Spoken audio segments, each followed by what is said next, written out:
Hello guys, welcome to my YouTube channel. तो आज हम डिस्कस करेंगे वीकली कॉन्टेस्ट 354 का तीसरा प्रॉब्लम। अब वीडियो पॉज करके एक प्रॉब्लम को पढ़ लो, फिर मैं एक्सप्लेन करता हूँ। ठीक है, चलो। क्वेश्चन क्या कह रहा है? क्वेश्चन ये कह रहा है कि हमारे पास एक एरे दिया होगा लेंथ m का, और बोला है कि वो एलिमेंट x है। कंसिडर करते हैं एलिमेंट x डोमिनेंट कब होगा? जब उस एरे में x का फ्रीक्वेंसी मतलब कि कितनी बार x आया है, अगर उसको हम 2 से मल्टीप्लाई कर दे तो ग्रेटर देन m होना चाहिए। ठीक है, ये बोला है, हमें कंडीशन दे दिया है। अब क्या बोल रहा है कि अब हाँ, एक चीज तुम ध्यान से देखो ना, ग्रेटर देन m होने का मतलब क्या है कि आधी से ज्यादा एलिमेंट्स x के बराबर ही है। ठीक है, तो ऑब्वियसली वो एक ही डोमिनेंट एलिमेंट होगा। समझ में आ गया ना? क्योंकि अगर आधा होगा मिनिमम, मिनिमम एक्स का काउंट मिनिमम m/2 से ग्रेटर होना चाहिए। ठीक है ना? तभी ना उसको 2 से मल्टीप्लाई करेंगे तो ग्रेटर देन m होगा। ठीक है, तो ऑब्वियसली हम पता है कि इसका कहने का मतलब क्या हो गया कि आधा एलिमेंट्स x के बराबर होना चाहिए। तो ऑब्वियसली आधा से मतलब सॉरी आधा से ज्यादा x के बराबर होने चाहिए। तो कोई दूसरा एलिमेंट हो ही नहीं सकता आधा से ज्यादा। ठीक है ना? तो हमेशा इसका क्या हो गया, इसका क्या मतलब हो गया कि फ्रीक्वेंसी x का अगर ग्रेट मल्टीप्लाई कर देंगे 2 से तो m से ज्यादा होना चाहिए। इसका मतलब है कि x आधे से ज्यादा है तो एक ही डोमिनेंट एलिमेंट होगा। ठीक है, यहाँ तक क्लियर होगा? अब क्या है, अब कह रहा है कि हमें एक इंटीजर एरे दे दिया है नम्स, और हमें बोल रहा है कि हमें स्प्लिट करना है उस नम्स को 2 हाफ्स में। ठीक है, एटलीस्ट एक एक एलिमेंट होना ही चाहिए मिनिमम किसी में। ठीक है, वो पहला क्वेश्चन यही है। पहला क्वेश्चन यही है, सॉरी पहला कंडीशन यही है। क्या बोल रहा है कि जो मिनिमम आई है ना, वो 0 के इक्वल हो सकता है, लेकिन n-1 से लेस हो सकता है। इसका मतलब क्या है कि एटलीस्ट एक एलिमेंट तो होना ही चाहिए, चाहे पहले हाफ में भी मिनिमम एक एलिमेंट होना चाहिए। मैक्सिमम तो कितना भी रखो। सिमिलरली दूसरे में भी मिनिमम एक एलिमेंट तो होना ही चाहिए। ठीक है, अब देखते हैं। अब ध्यान से क्वेश्चन को समझो, ध्यान से क्वेश्चन को समझो। तो अगर ऐसा समझो कि मैं तुम्हें कोई एक एरे दे दूं, ठीक है, और हाँ, हमें क्या बताना, हमें बताना मिनिमम इंडेक्स जो ऐसा वैलिड स्प्लिट कर देगा।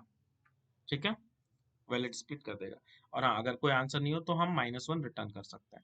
अब देखो, कोई भी एक एरे दिया हुआ है, मैं छोड़ दो स्प्लिटिंग की बात ही छोड़ दो। अगर ये एक एरे दिया हुआ है और मैं तुमसे ये बोलूं कि क्या इसमें बताओ कि इसमें मेजोरिटी एलिमेंट कौन सा है, तो तुम क्या करोगे? तुम सबसे पहले जाओगे, सबका काउंट निकालोगे, जिसका काउंट मैक्सिमम है वही तुम्हारा मेजोरिटी एलिमेंट है। ठीक है, तो वो चीज तुम कैसे कर सकते हो, कैसे कर सकते हो वो चीज के लिए तुम एक मैप बना लोगे, उसमें उसका काउंट स्टोर कर लोगे। चाहो तो एरे भी यूज कर सकते हो 10 का पावर 5 साइज का। सॉरी नहीं, 10 का पावर 9 है तो एरे नहीं यूज कर सकते, सॉरी माय बैड।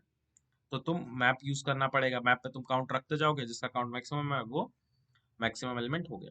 अब देखो, अब मुझे पता है कि अगर मैं काउंट, अगर मैं देखो जब सबसे पहली बार आ रहा हूँ मैप में 1 डालूंगा तो 1 का काउंट 1 हो जाएगा, 2 डालूंगा तो 2 का काउंट 1 हो जाएगा। तो अब देखो, अब क्या है कि 3, इंडेक्स 3 हो गया और इंडेक्स 4 हो गया। ठीक है ना? 0 1 2 3 4, सॉरी 0 बेस्ड है तो 2 और 3 इंडेक्स पे। तो जब इस वाले इंडेक्स पे आए होगे तो मैप काउंट ऑफ 2 कितना हो जाएगा? काउंट ऑफ 2 हो जाएगा तुम्हारा 2, क्योंकि इसको कंसिडर करोगे तो अब देखो, इसका लेंथ था 4, इस एरे का लेंथ 4 है, काउंट है तुम्हारे पास 2। क्या अगर 2 मल्टीप्लाइड 2 ग्रेटर देन 4 है? नहीं। पर जब तुम इस पे आओगे, इसको भी कंसिडर कर लोगे, तो काउंट ऑफ 2 कितना हो जाएगा? 3। तो 3 मल्टीप्लाई 2 करोगे, क्योंकि यहाँ वही दिया हुआ ना कि frequency multiplied by 2 greater then m होना चाहिए, m साइज है। तो यहाँ साइज 4 है और 3 मल्टीप्लाइड बाई 2 कर रहे हो 6। तो इसका मतलब क्या है कि अगर मैं यहाँ से यहाँ तक पूरा कंसिडर कर लूँ इस एरे को, तो मेरा 2 आ जाएगा, मेरा मैक्सिमम एलिमेंट। क्यों? क्योंकि यहीं पे इसका काउंट ग्रेटर देन, सॉरी इसका count multiplied by 2 greater then m हुआ था। अब ध्यान से समझो, ध्यान से समझो कि स्प्लिट करने का मतलब क्या है कि तुम जो एलिमेंट कंसीडर कर रहे हो अभी, ठीक है, अगर मैं आखिरी एलिमेंट कंसीडर कर रहा हूँ, इसका मतलब क्या है कि इसके पहले मुझे कोई मैक्सिमम मतलब कोई एलिमेंट ऐसा मिला ही नहीं होगा कि जिसके लिए ये फ्रीक्वेंसी, मतलब वो जो डोमिनेंट हो जाए कि frequency multiplied by 2 greater then m हो जाए। ऐसा कोई एलिमेंट तो मिला ही नहीं होगा। अगर मिला होता तो यहाँ पे ये नहीं मिल रहा होता बाद में। ठीक है ना? तो अब ध्यान से समझो कि अगर मैं स्प्लिट करूंगा, अगर मैं इसको स्प्लिट कर दूंगा, ठीक है, अगर मैं इसको स्प्लिट कर दूंगा, इनिशियली मैं बता रहा हूँ मैं क्या करना चाह रहा हूँ। मैं कह रहा हूँ कि पहले सबका पूरा पूरा काउंट ले लो। ठीक है, जितना भी एलिमेंट है सबका काउंट मैंने स्टोर कर लिया एक मैप में। ठीक है, अब मैप में काउंट स्टोर करने के बाद अब मैं क्या करूँ कि मैं स्टार्टिंग में अब एक और मैप में बनाऊंगा। ठीक है, एक और मैप मैंने बना लिया, बेसिकली दो मैप होंगे, एक मैप में जो टोटल काउंट था पूरा एरे में, ठीक है, वो रख लिया। ठीक है, अब एक और दूसरा मैप है मेरा करेंट, ठीक है, कर। अब मैंने क्या किया कि स्टार्टिंग से चालू किया, अब जो भी वैल्यूज मिल रही है उसकी काउंट को मैं बढ़ा दे रहा हूँ। ठीक है, अब देखो काउंट को बढ़ा रहा हूँ, इसका मतलब क्या है कि मैं उसको पहले वाले एरे में, देखो अभी हमें दो एरे में स्प्लिट करना है इसको। ठीक है, दो एरे में स्प्लिट करना है, तो हम क्या करेंगे कि जो पहला वाला एरे होगा उसमें हम रखेंगे, तो जो दूसरा वाला एरे है ना उसमें उसका काउंट घटा देंगे। तो अब देखो, जो अगर टोटल माइनस, अगर जो अभी जो एलिमेंट का था, जो एलिमेंट मिला मुझे, अगर उसको टोटल वाले में से माइनस कर देंगे, तो जो मेरा राइट में बच रहा होगा ना एरे, समझ रहे हो ना, जो राइट में एरे बच रहा होगा उसमें से एक माइनस कर देंगे। जैसे कि ये देखो, मैं कह रहा हूँ कि अगर मैं इस एक्स को कंसिडर करूंगा, अगर ये वाला एक्स मैं कंसिडर कर रहा हूँ करंट वाले में, तो इसको मुझे राइट वाले से माइनस करना होगा।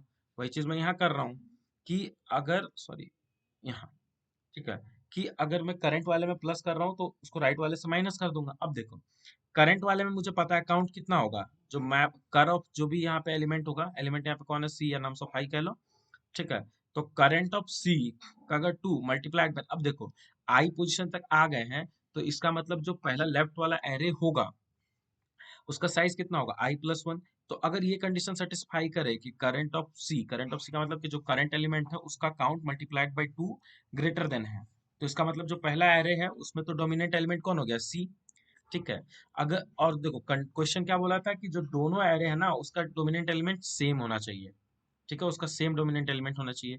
तो देखो, अगर पहला वाला हाफ में अगर सी डोमिनेंट है, तो हम दूसरा हाफ में चेक कर लेंगे सी का। तो देखो, दूसरे हाफ के लिए पहले तो लेंथ चेक करेंगे। लेंथ क्या होगा कि यहाँ आई पोजीशन पे है, तो लेंथ हो जाएगा, जो रिमेनिंग लेंथ है एन माइनस वन माइनस आई, और जो काउंट है वो कितना हो जाएगा, जो हम देखो अब एमपी में से हमेशा सब्ट्रैक्ट भी कर दे रहे थे, तो जो एमपी में सी बचेगा वही उसका काउंट भी हो जाएगा। ठीक है ना, तो अगर M C multiplied by 2 greater than M हो गया, एम क्या था, हम रिमेनिंग लेंथ निकाले थे, तो इसका मतलब कि जो ये आई है, यहाँ से ये जो पहला एरे है वो यहाँ पे एंड होगा और इसके बाद से दूसरा एरे एंड होगा। तो जो हमें मिनिमम इंडेक्स मिलना था, हम जीरो से चल रहे थे, तो मतलब ये क्या हो गया, आई हमारा वही मिनिमम इंडेक्स हो गया जो वैलिड स्प्लिट दे देगा। ठीक है, उसके बाद अगर मान लो कि अगर हम ये लूप खत्म हो गया, आंसर ही नहीं मिला, तो इसका मतलब क्या, कोई आंसर ही नहीं एग्जिस्ट करता है, उसके उसमें हम क्या करेंगे, -1 रिटर्न कर देंगे। ठीक है, एक बार कोड सबमिट करके देख लेते हैं। ठीक है, कोड सही से चल गया। तो आपको इस क्वेश्चन में कोई भी डाउट हो आप कमेंट सेक्शन में जरूर पूछना। तब तक के लिए थैंक यू।